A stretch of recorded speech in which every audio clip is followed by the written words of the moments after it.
네, 여러분 안녕하세요. 오늘 159쪽입니다.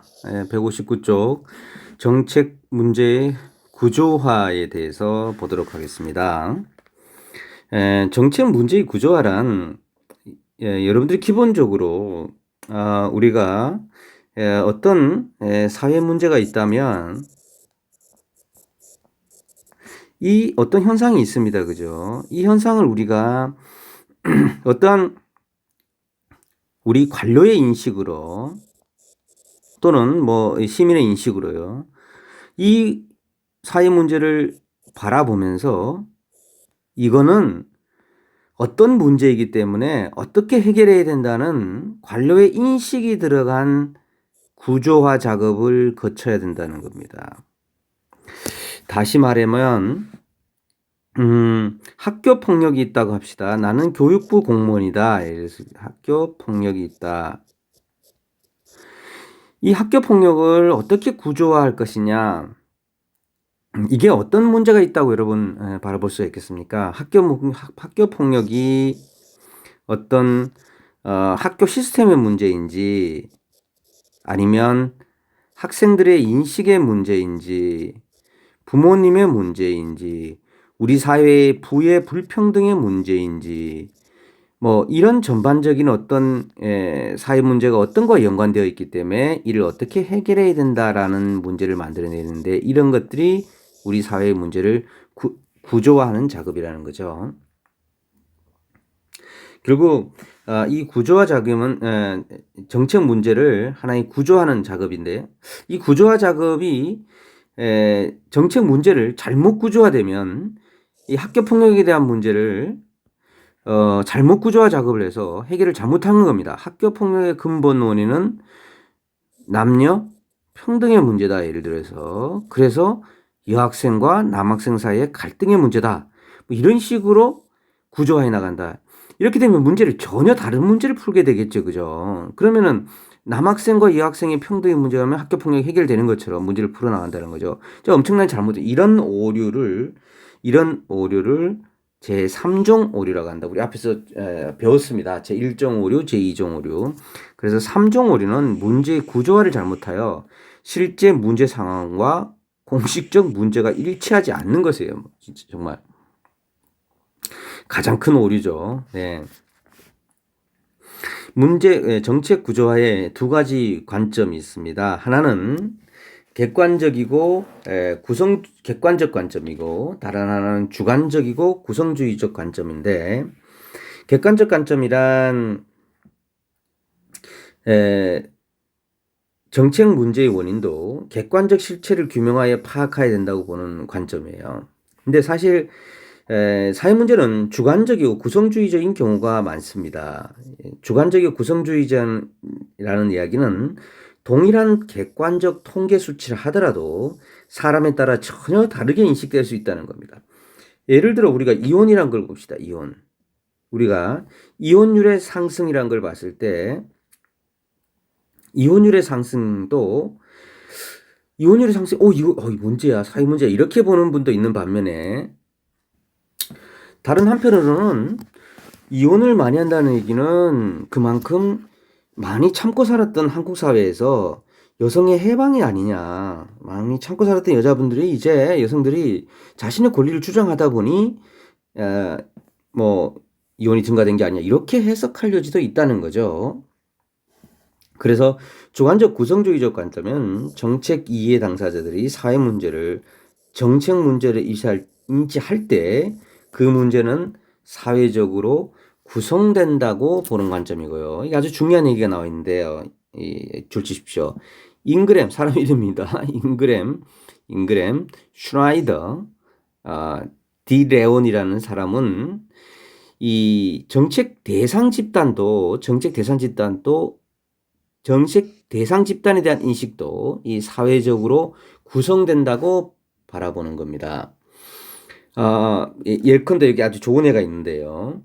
군인이나 아동, 어머니, 중소기업과 주택 소유자는 대체로 긍정적으로 인식되는 반면 정책 대상 집단이 범죄자, 테러리스트, 게이, 대기업, 노동조합 이런 사람들은 부정적으로 인식된다고 본다는 거죠. 그래서 대상 집단에 대한 인식도 좀 달라진다. 자, 정책 문제의 구조화의 방법을 봅시다. 정책 문제의 구조화를 하는 방법에는 분류, 계층, 경계 분석, 유추 방법, 가정 분석이 있는데 각각의 특징을 꼭 알아두셔야 됩니다. 자, 정책 문제를 구조화할 때 첫 번째 분류 기법은 여러 가지로 이 정책 문제를 정의하기 위해서 개념 명료화 기법입니다. 분류란 무슨 말이냐면 자, 사례에 나왔습니다만은 우리 빈곤 문제를 해결하자 그랬을 때 도대체 빈곤이 뭐냐? 빈곤에는 다양하죠. 빈곤의 정도를 측정할 수가 있나요? 수치적으로 할 수는 있겠죠. 하지만 절대적 빈곤과 상대적 빈곤, 그리고 주관적 빈곤과 객관적 빈곤이라든지 빈곤을 여러 가지 나눈다든지 또는 빈곤을 아까 말한 것처럼 연간 소득 수준의 정도에 따라 나눈다든지 이 빈곤이 뭐냐? 아까 내가 학교 폭력이라고 얘기했는데 그럼 여기서 학교는 뭐냐? 학교는 초, 중, 고등학교만 하는 거냐? 학원은 포함 안 되는 거냐? 폭력은 어디까지 폭력이냐? 언어까지 폭력이냐? 라는 것들이 이런 것들을 찾아보는 게 이렇게 분류 분석 방법입니다. 두 번째, 계층 분석 방법은요. 이 원인, 핵심 용어는 원인을 밝히는 기법입니다. 계층 어떤 거냐면 자, 빈곤의 원인을 사회적 빈곤의 원인을 사회적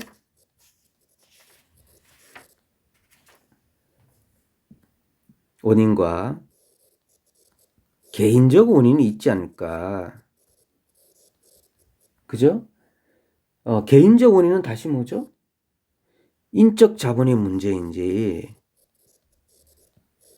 본인의 선택의 문제인지 또는 부모로부터 상속을 못 받아서 그런 건지 또는 어떤 우연으로 나는지 또는 우연은 다시 이게 불운이 있고 행운이 있지 않느냐.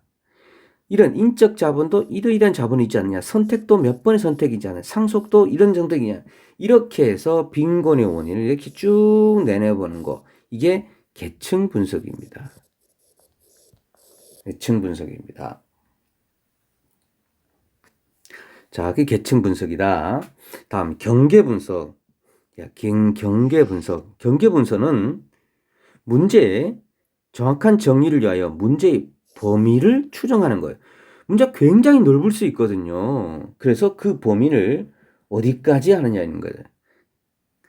자, 그들의 문제의식을 파악하여 이를 바탕으로 해당 문제의 경계는 어디까지 이제 추정하는 겁니다. 예를 들어서 조금 전에 봤던 학교 폭력의 경계가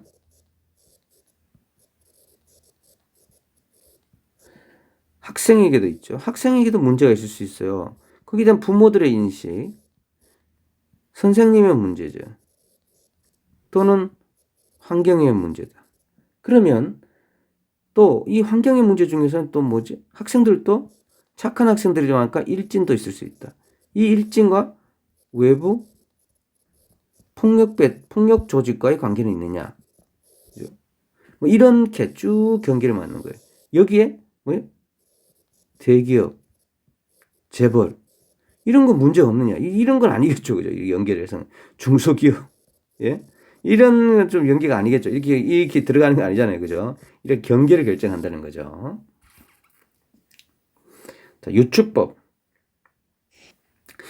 정책 간의 유사성을 활용해서 알아보는 겁니다. 교통 문제를 분석하기 위해서 많은 버스를 타고 이용객의 불편을 겪어보는 거, 뭐 이런 건 핵공격 방어 문제를 구조하기 위해서 공상과학 영화의 장면을 상상하는 거, 뭐 이런 것들이라고 볼 수가 있겠습니다.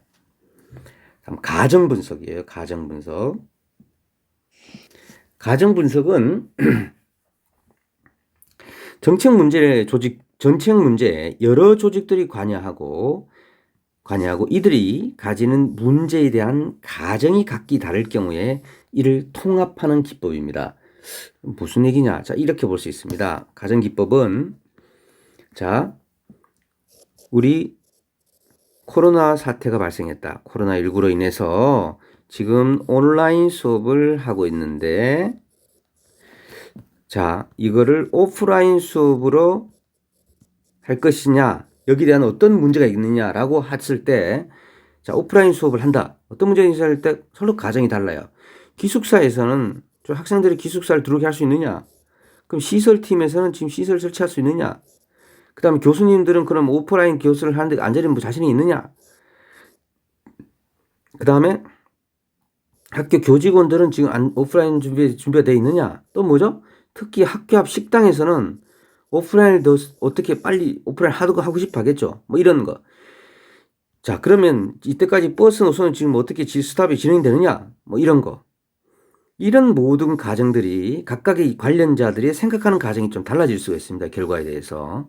물론 이런 문제는 이렇지만 특히 국제적 사태.